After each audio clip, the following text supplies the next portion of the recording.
most important decision we can make in the life of a project is the decision on whether or not we're going to support a specific project.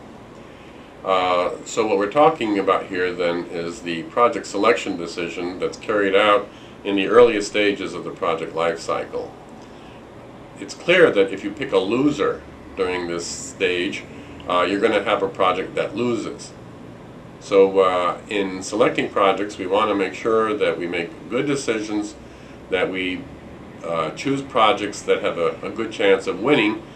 We want to be able to identify the surefire losers so we can reject these particular options. Now, in project management over the years, we've developed a whole range of tools and techniques to help us prioritize projects in order to assist us in selecting winners and rejecting losers. The most famous techniques fall under the general rubric of benefit-cost analyses. Within benefit-cost analyses, you can have quantitative approaches, you can have qualitative approaches. There are many different ways of doing it. Other techniques that have arisen over the years to help select projects include things like the murder board. The murder board operates in the following way. You select a project champion who goes before the board and makes a great pitch to have my project supported. Meanwhile, you put together a panel of people who represent different stakeholder interests in the organization, and their job is to push back. Every time the champion says my project is great, their job is to say, oh yeah, prove it.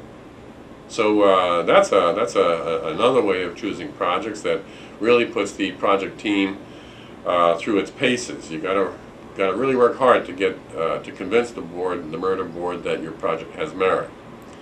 In the sciences, the dominant way of selecting projects is something called peer review. In the United States, the National Science Foundation, the National Institutes of Health, the National Institutes of Standard and Technology typically have basic research projects picked out through a peer review process. So somebody who wants a research project supported writes a proposal. They submit it to the National Science Foundation, for example. NSF will make 3 copies of the proposal and send it out to at least 3 outside reviewers who are peers, who are experts qualified to read the content of the proposal and make a determination as to whether the proposal has merit. Other techniques include the use of scoring sheets on a scale of 1 to 5. Does this project represent good engineering? On a scale of 1 to 5, will the products emerging from this project make money? On a scale of 1 to 5, is the management plan written up in the proposal any good? And so forth. So there are many techniques. Perhaps the most famous prioritization technique around today is something called the analytical hierarchy process, which is what's called a multi-attribute prioritization model. It actually allows you to compare apples and oranges and to see which of the complex options that you're facing are attractive options. Now, no matter what technique we're looking at here, problem we have is that the technique is no better than the information available to us to help us make our selection decision. Specifically, all these techniques are looking at a number of selection criteria. For example, what kind of benefits do we anticipate gaining from carrying out the project? If you're a private company, the benefits are tied to things like profitability. If you're doing an internal project, let's say you're working in an IT shop, an information technology shop, the benefit might be that by developing system A versus system B, we can save the organization a lot of money. So the benefit won't be profit, it'll be cost savings. Government projects, when they assess benefits, are looking at cost savings and improved efficiencies as opposed to increased profit, because government's not in the business of making a profit. So you need to have information on the benefits. You need to have information on information on what it's going to cost you to carry out the project work. So that means you got to have a sense of the cost of staff, of material, of equipment, a whole range of things. And at the time we make project selection decisions, we typically are operating with a paucity of necessary information.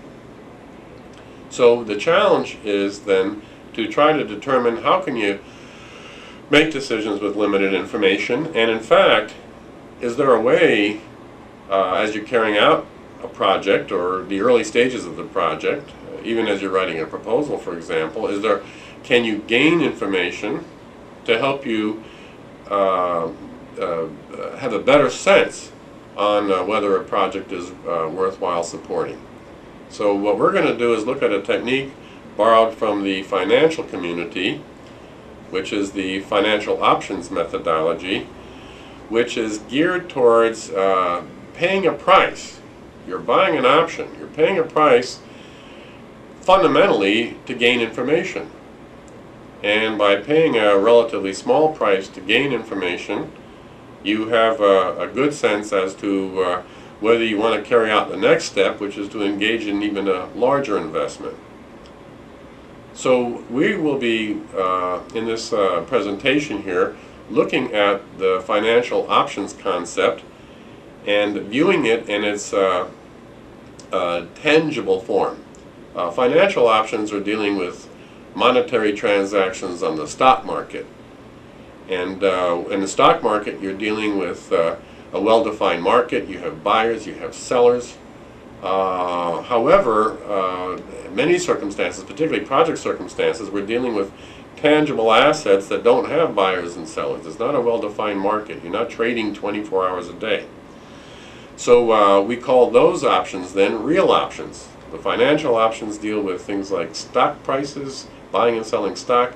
Real options deal with things like investing in new plant capacity, investing in feasibility studies, investing in research and development, these kinds of things.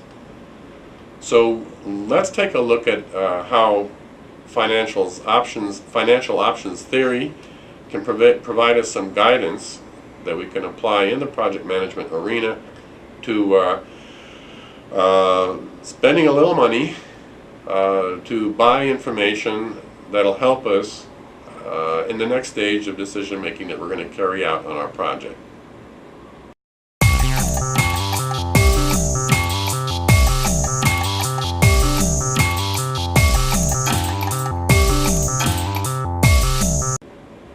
To see how the options methodology can be useful in the project environment, let me give you a quick primer on what is involved when we talk about investing through financial options. Now, an option is the opportunity to buy or sell a stock at a given price within a defined time period. For example, let's take the case of a hypothetical company called Globus Corporation. And let's say that Globus Corporation stock today is trading at $14 a share. But we have reason to believe that after Globus releases a new product, its stock price is going to increase dramatically to $16, $17, $18 a share. So we can go to the sellers of Globus stock and say, we're willing to pay a premium of $1 to be able to have the option to purchase shares of Globus stock at $15 a share. And we want to be able to pursue this option in the next 60-day time frame. So if the Globus stock goes up and goes $17, $18, we're purchasing it at $15 a share. Add on to that the dollar premium that we were willing to pay. We can make quite a bit of money if we bought enough shares. So let me go over now some of the concepts I just raised here. As we've seen, the amount of money you're willing to pay to buy an option is called a premium. The price at which you have negotiated to purchase that option, the price that you've locked in, is called the strike price. And then ultimately, if the price of the stock is greater than the strike price plus your premium, then you'll be smart to exercise the option and make a bunch of money.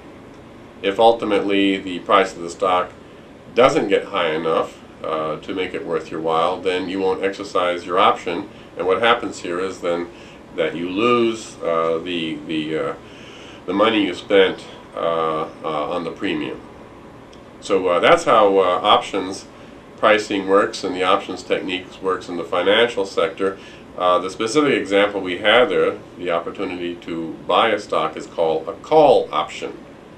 If instead you were trying to lock in a price to sell a stock that you owned, that would be called a put option.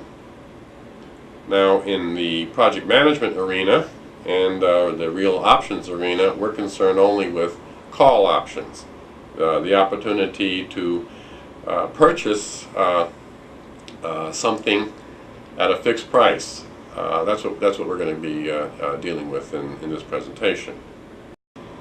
In order to make some of the discussion more real, what we'll do is take a look here from the financial options case at the arithmetic involved in buying a stock and purchasing an option to buy a stock and locking in the price. The basic elements associated with financial options include the option premium. This is the amount of money that we're willing to spend for the privilege of being able to lock in the price of a stock at a specific level. Number of shares bought. This gives us a sense of the volume of the transaction. Total cost of the option is the volume, 100 shares bought, times price per share, which is $1. In other words, $100. That's how much money we're spending to play the game. That's also how much we stand to lose if we decide not to exercise the option. Strike price is the price that buyer and seller agree to lock in at. So in the case of the Globus stock, the buyer and the seller agree that the locked in price of the stock will be $15 per share. If the cost of Globus goes substantially above that, the buyer has an opportunity to buy the stock at the higher price, then immediately turn around and sell it and net the difference. If the price of the stock doesn't go very high, if it's below $15 or even below $16, which includes the option premium, we may decide it's not worth exercising the option because we're going to lose money.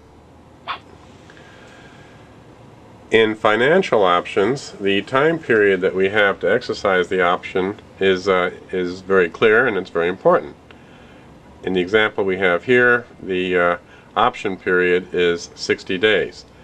So we have the opportunity up to 60 days to purchase the Globus stock at $15 a share, and if we don't exercise the option within that 60 days, then the option is no longer valid. Let's say that at the time that we think about exercising the option, the stock is selling for $17 a share.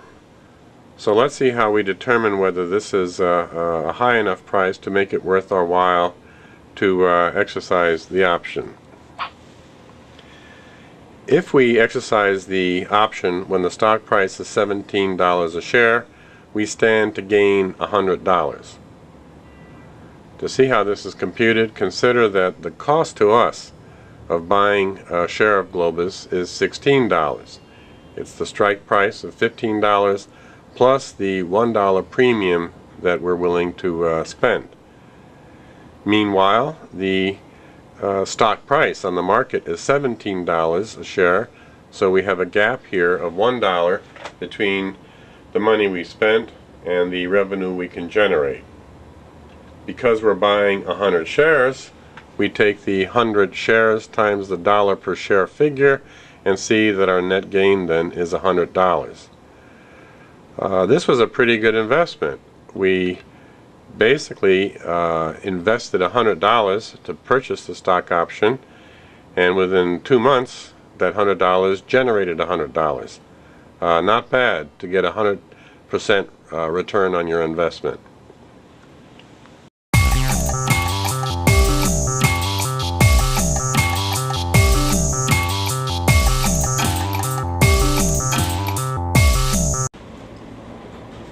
Now let's spend the rest of our attention here seeing how the real options approach works in giving us guidance on how to make better project selection decisions in project management. We're going to be working with a hypothetical company called Globus Enterprises, and Globus is in the business of manufacturing widgets.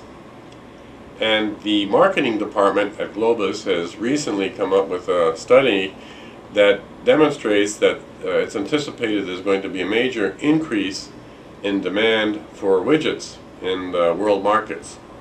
And being a manufacturer of widgets, Globus naturally should think about expanding plant capacity to meet the extra demand.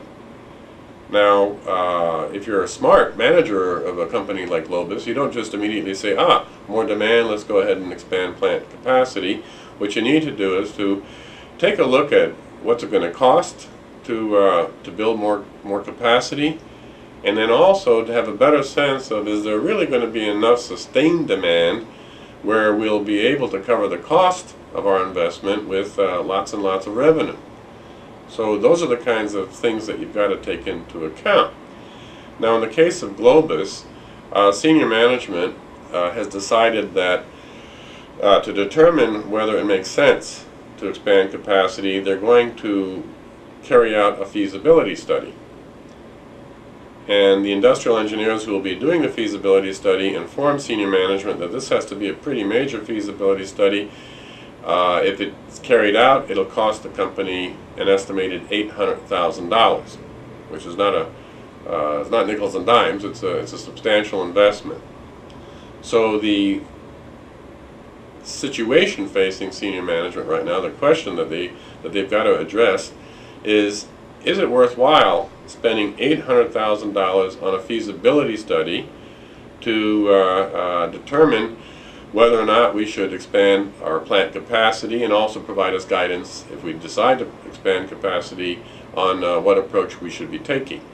But the real issue is, do we want to spend $800,000 to gain the information we need to know about the next step that we have to carry out if we're going to invest smartly to respond to market demand?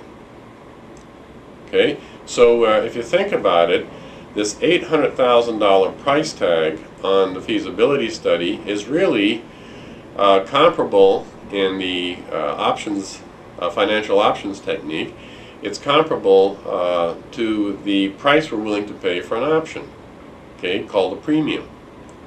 What we're saying, in other words, is management willing to pay a premium of $800,000 to gain information that they need to determine whether they're going to go through the next step, which is to physically invest in building manufacturing facilities.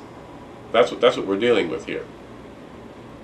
Okay, so in order to do an analysis to identify to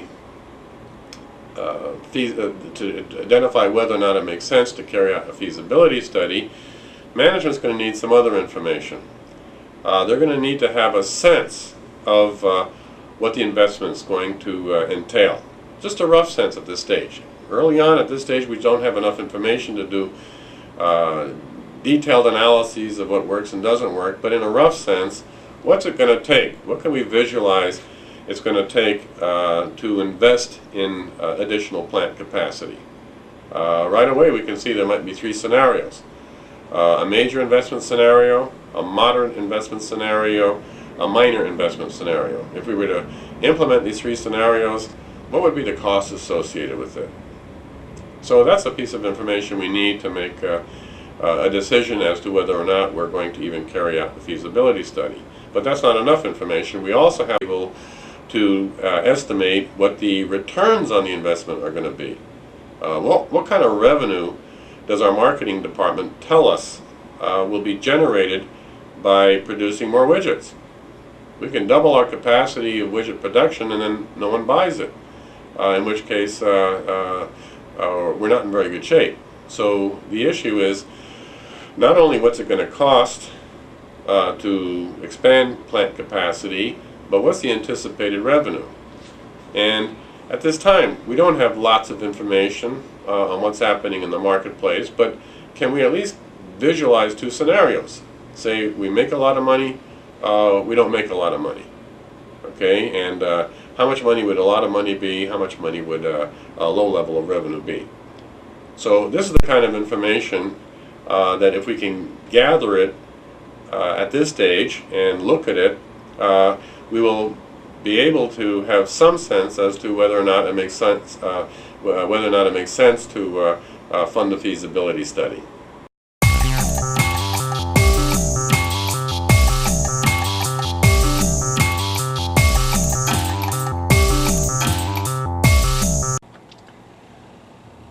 Now, we've been told by our engineers that the feasibility study should cost somewhere in the neighborhood of $800,000. It's going to be a pretty substantial feasibility study.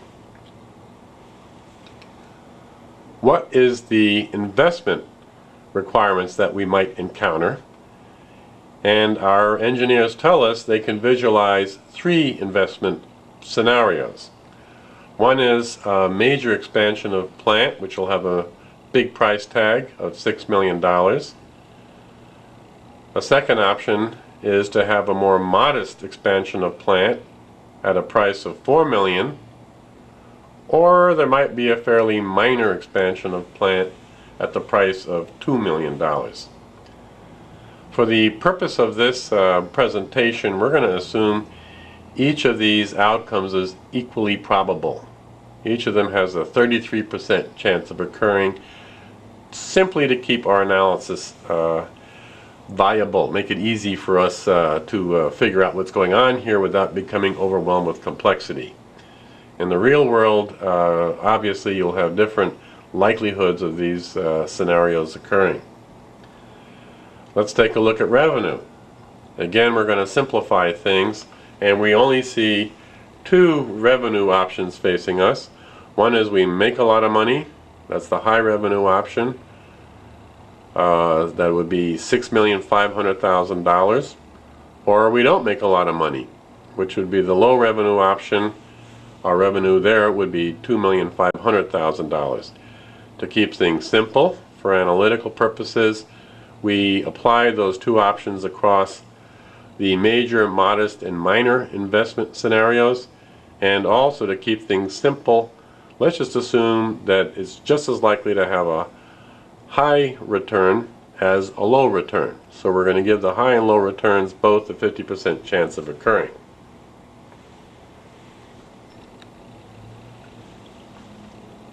What we have done here is to create what's called a decision tree. This decision tree helps us to structure the problem we're trying to deal with here, and it will become the basis of our future analysis. It's providing us the data we need to go to the next step, which is the analytical step.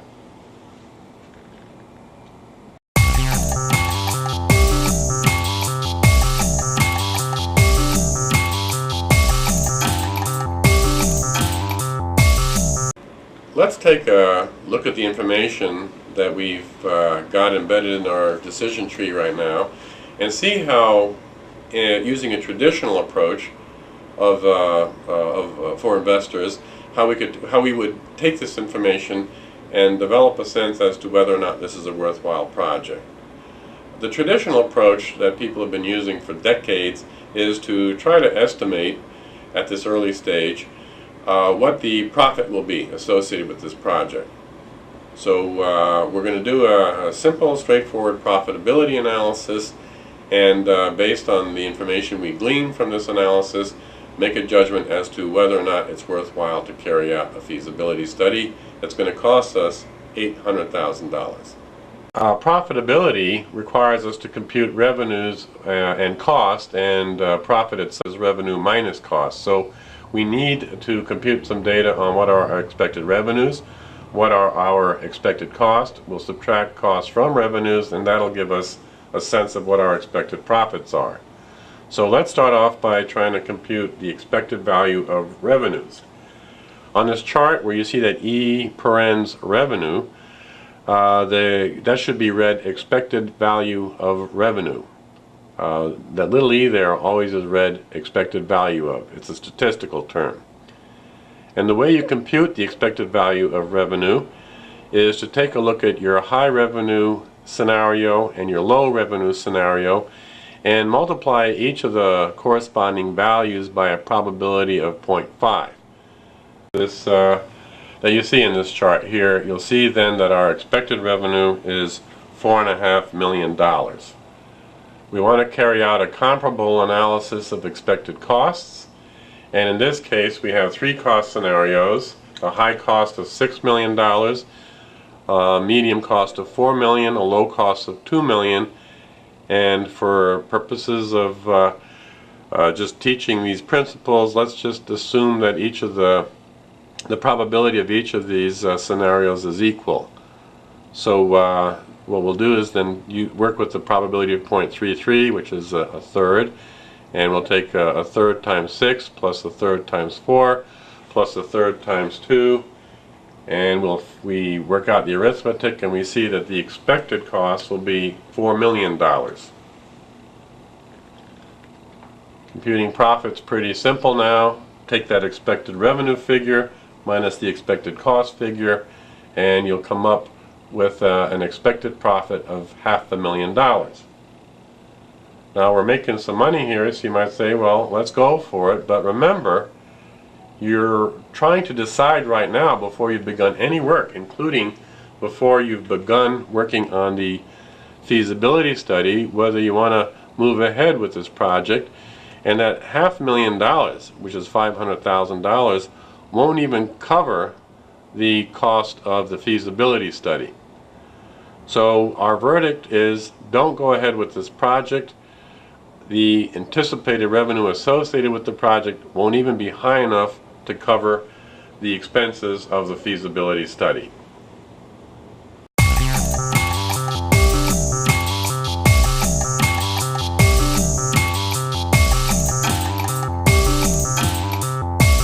Let's turn our attention to what it would take to do an investment analysis by using the real options approach.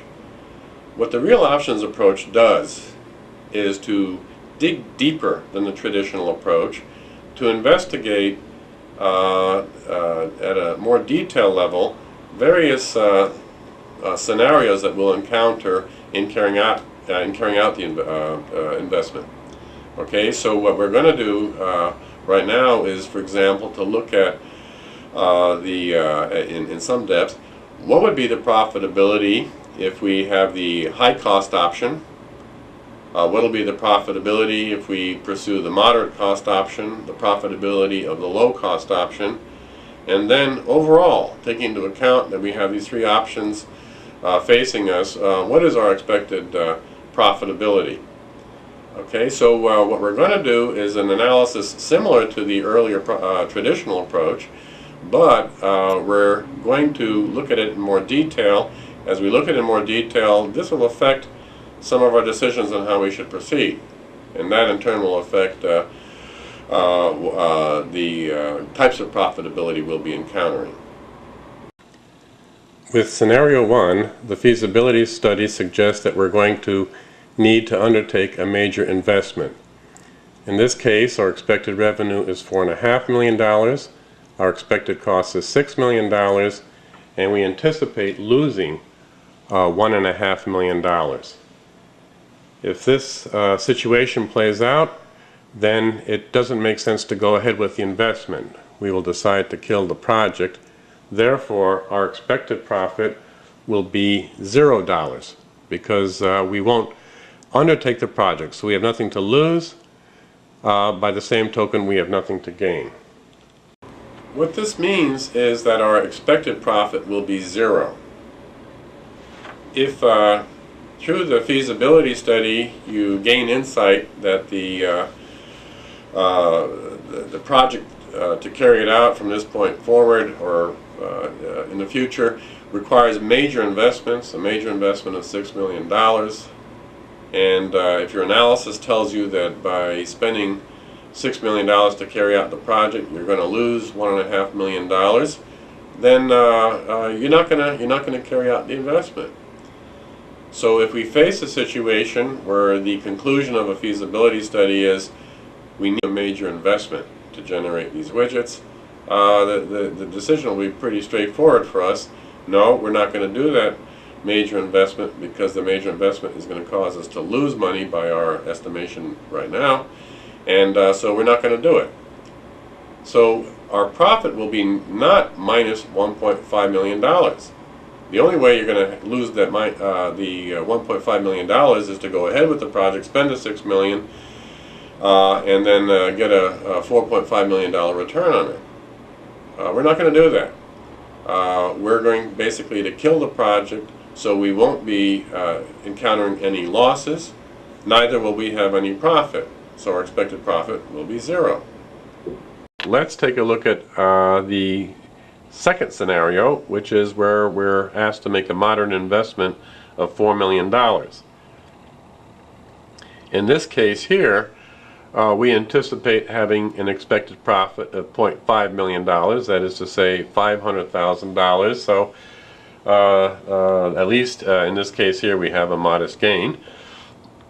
Things are much more pleasant with scenario 3, where we're talking about a very minor investment of $2 million, which would generate for us an expected profit of $2.5 million.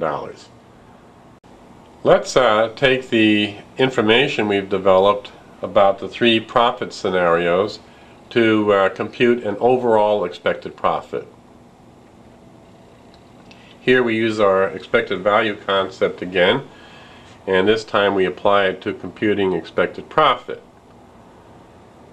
So one profit scenario is a profit of 0. That's when we abandon the project because the investment requirement is too big. So we take that 0 profit and multiply it by the probability of it occurring, which we'll assume to be 0.33, 1/3. Another profit scenario we have is that we might make $500,000 of profit, and the probability of that occurring is 0.33. And finally we have the third and most cheerful of these scenarios, where we might be able to make $2.5 million in profit, and the probability of that eventuality we've also assigned to be 0.33. So when you work out the arithmetic, you see that the profit would be $1 million. So what we've done here now is to use the real options approach to compute expected profit, and we've come up with a figure that's more substantial than the figure we have with the traditional approach. Now with this new computation of expected profit, we see that it is worthwhile to go ahead with the feasibility study, because our expected profit of $1 million is greater than the cost of the feasibility study.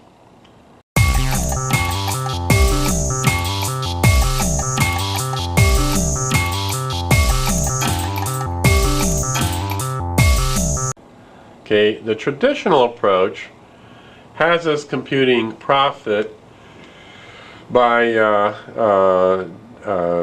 taking a look at the 3 scenarios, one of which includes by going ahead with this project, we're going to lose $1.5 million. Okay, the real options approach does not have that $1.5 million of loss factored into the equation.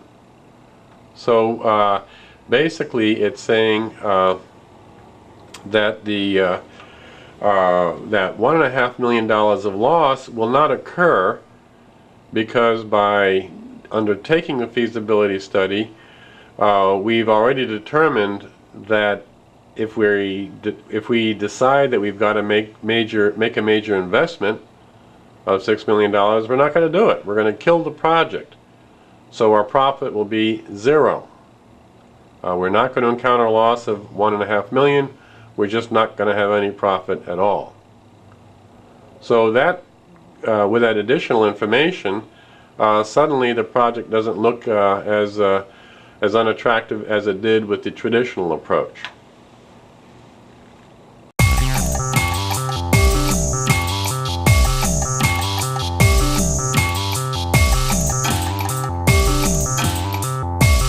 We decided to fund the feasibility study, so we've gone ahead with the feasibility study. As part of the feasibility study, we've gained new information on different ways of configuring our factory. We've investigated a high-cost, middle-cost, low-cost approach to expanding capacity. We've been working with the marketing department to gain more information on the types of market demand we may encounter and the corresponding revenue streams. So through this process of carrying out the feasibility study, we're gaining more and more information to help us decide on what we should be doing when it comes time to actually physically investing in expansion of plant capacity.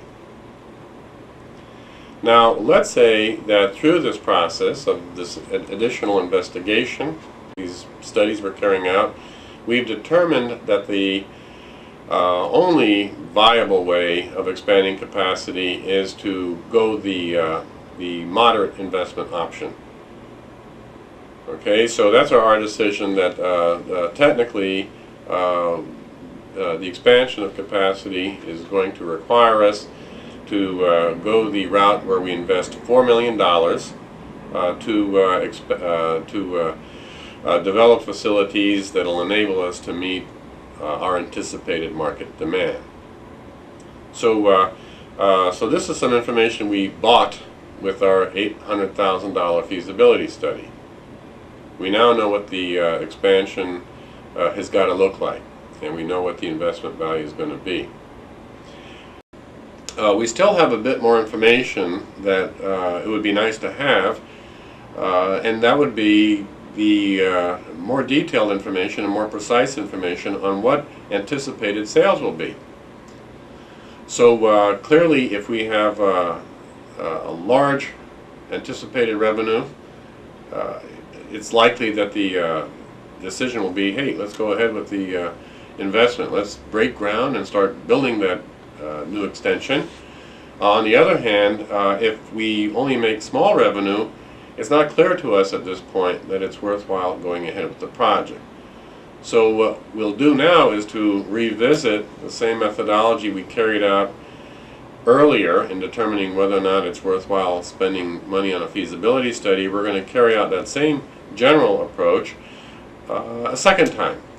And the issue here right now is whether it makes sense to break ground on the new addition to the factory, given that we know that it's going to be a $4 million expense item, and given some rough information we have on what the potential revenue streams might be. So we'll look into this issue by first examining it using a traditional approach, and then later we'll take a look at the issue a second time, this time using the real options approach. So let's take a look at the traditional approach to see what it can tell us about levels of profitability for our project, given that we're going to pursue the $4 million investment option. The traditional approach would have us at this point compute the expected value of profit, given that we're following the strategy of moderate expansion. So our expected revenue minus cost tells us that our expected profit here is going to be $500,000. Now let's look at the real options approach. And as we saw earlier, the real options approach requires us to dig deeper. We have to examine the data in more depth than we do with the traditional approach. So digging deeper here means that we're going to try to estimate profitability in two situations. Scenario A is what will profitability be if we make lots of money. That's a $6.5 million revenue scenario. And scenario B would be what would be our profitability if we only make modest returns, which is the $2.5 million in returns, which is much humbler than the high return model. So let's take a look and see what the results would be.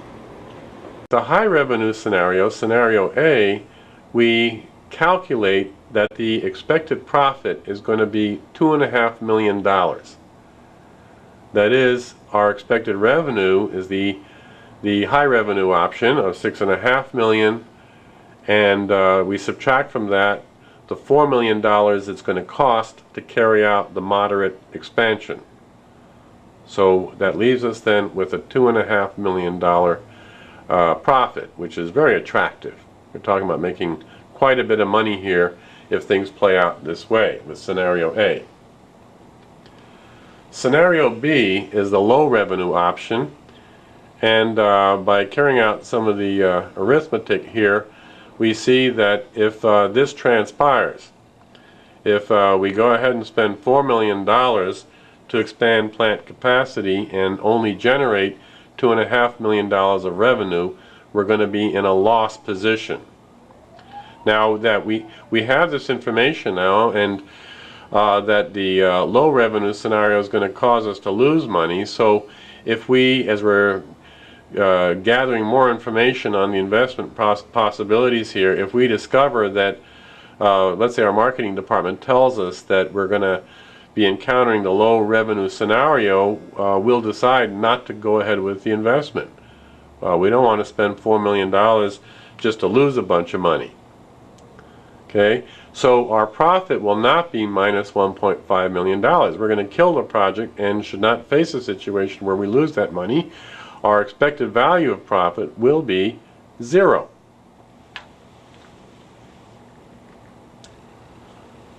So we can take this information of our two expected profit situations. One is that we have the optimistic one is that we make $2.5 million of profit. The pessimistic is we make no profit, and we see that overall, right now from where we're standing, the expected value of our profit, taking into account both the good and bad situations and their corresponding probabilities, is $1.25 million. What does the data tell us about our investment? It tells us that if we do have high revenues, we're going to make substantial profits. It also tells us that if the low revenue situation transpires, we aren't going to make a lot of money. In fact, we're going to lose money.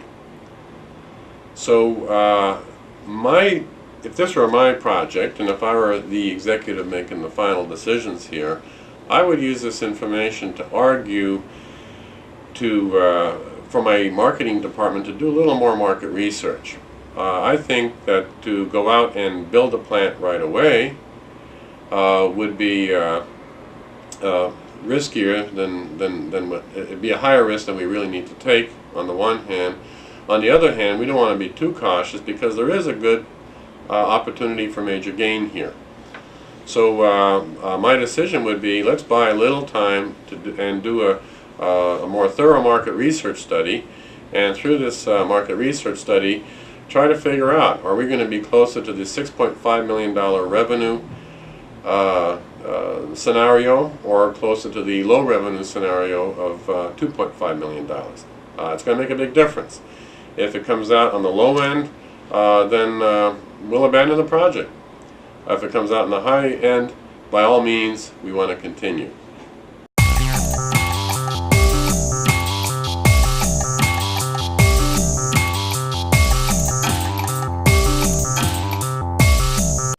Now let's recapitulate what we've done here with this real options approach, and let's contrast some of what we've gained through the real options approach against what we would be encountering if we had taken a traditional approach. What the real options approach has done is it's enabled us to incorporate new information into our decision-making process. At the very outset, for example, we decided, as a consequence of our analysis, we decided it is worthwhile spending $800,000 to carry out a feasibility study, because overall the benefits would be so substantial that our expectation is that the benefits derived from the project would be greater than the cost of the feasibility study. So that was the early decision we made. And remember, the traditional approach said don't do the feasibility study at all. So with the real options approach, we determined that the feasibility study would be worthwhile. As we carry out the feasibility study, we're gaining more and more information as to what we're going to need to do if we're going to implement this project full scale. In a sense, phase 2 of the project, which would be beyond the feasibility study, would be actually physically building the new plant and expanding capacity. And so through this new information that we gathered through the feasibility study, we determined that we really have one choice, and that is to spend the $4 million, if we're going to spend anything, to have a moderate expansion of the capacity. Once we had that information, then we factored that information into reviewing two profitability scenarios. One was that we make a lot of money, one was that we don't make a lot of money. And we saw, with this additional information, that if we face the low income scenario, this project isn't worthwhile pursuing, and we should kill it. On the other hand, if our market research group tells us that there's a good likelihood of making high levels of revenue, then the additional information tells us, well, let's go ahead with the project. So throughout the whole process of making decisions on go, no-go, the real options approach enables us to capture the information we need to make the next decision.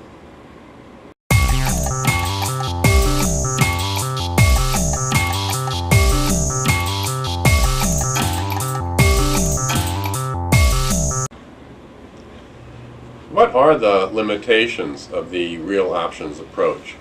Obviously, I'm a fan of the approach because I think it's a good risk management tool. It allows us to buy a little time, get a little more information, make better decisions. So then round 2, buy a little more time, make better decisions, and so forth. I think that's a really nice feature of the real options approach. But it's not heaven on earth. It has its limitations. What are the limitations? I think there are 3 major limitations that I see.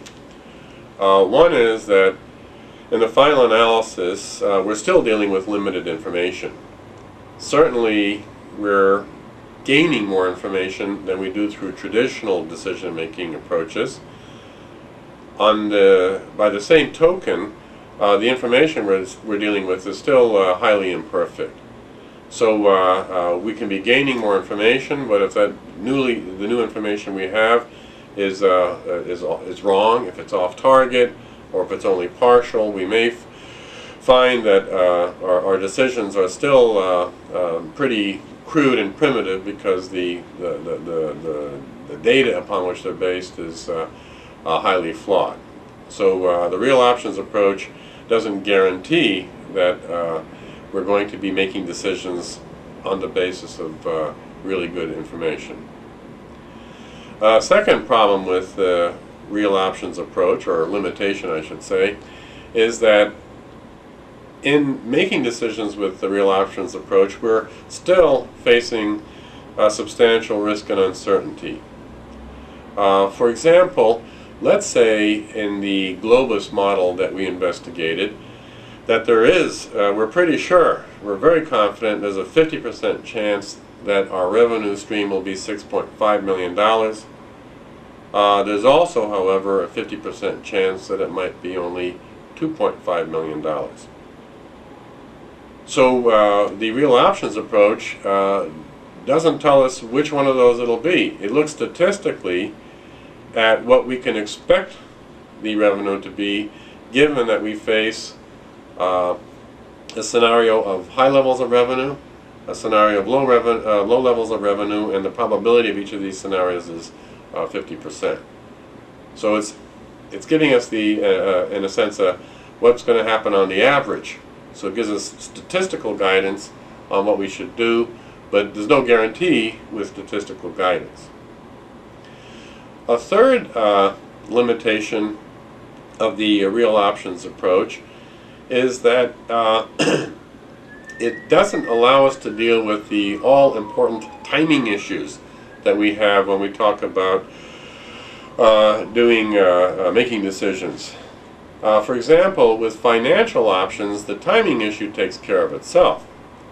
If you're going to buy Globus stock and you spend $1 per share in order to lock in a price of Globus stock at $15 a share, you're doing that for a defined period of time. Let's say 60 days. When the 60 days goes by, the option no longer holds. Okay, it's expired. So when you talk about financial options, the timing issues are very, very clear. The option is defined completely in the context of whatever time that you set. However, with real options, this becomes a lot trickier. For example, in the global case study, at the Globus case study that we examined earlier, towards the end of our analysis, we saw that to expand plant capacity was going to cost us $4 million, and at this point we still faced market uncertainty. There was a possibility of making $6.5 million, a possibility of making only $2.5 million. We weren't sure which possibility was the more likely one. Okay, so our conclusion was, well, let's do some more market research. In a sense, the cost of market research would be the options price you're willing to pay to gain more information. So we said, well, let's do a little more market research to identify whether the $6.5 million possibility or the $2.5 million possibility is more realistic. However, think about this a moment. It may take the market research people 6 months or a year to be able to answer our questions. Can we really afford to wait 6 months or a year to determine whether or not we want to expand our plant capacity? Meanwhile, our competitors may be into the marketplace and they may gobble up huge market share as we're sitting there suffering from analysis paralysis. So that's a danger with the real options approach. It's not clear cut. How long do you wait before you know whether or not you have enough information? It's never really quite clear. So to deal with that, we have to deal with a lot of gut feeling and the art of decision making rather than the science of decision making. So to summarize, there are, in my opinion anyhow, 3 limitations that we have to contend with. One is that although we're gaining more information, we're still dealing with limited, imperfect information. There are no guarantees. Second limitation, which is related to the first, is that we're facing high levels of risk and uncertainty. We're operating at a statistical level, finding out what would happen on the average if things worked out the way the data tells us they're going to work out. And the third limitation is that the real option approach has a serious deficiency in giving us a sense of how long should we wait to determine whether or not we have good information to help us in our decision making.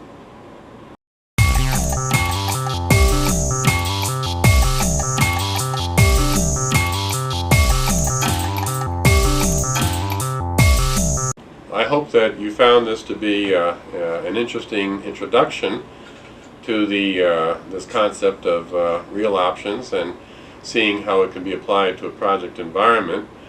I think the whole concept of options, which has been used in the financial area for a very long time, I think this concept and its applications in project management is quite intriguing. I think the idea of viewing our decisions in a stepwise fashion, where we're willing to pay some money to make a preliminary decision, which will get us to the next decision, and perhaps pay a little more money to gather more information to make the second decision. I think this is a very interesting idea. However, as we've seen, the real options approach does have limitations. There are no guarantees. We're still facing risk and uncertainty. We're dealing with imperfect information, those kinds of things. What I would suggest is that you reflect on the logic that we've described in this presentation and try out on some of your own projects applying this kind of a logic.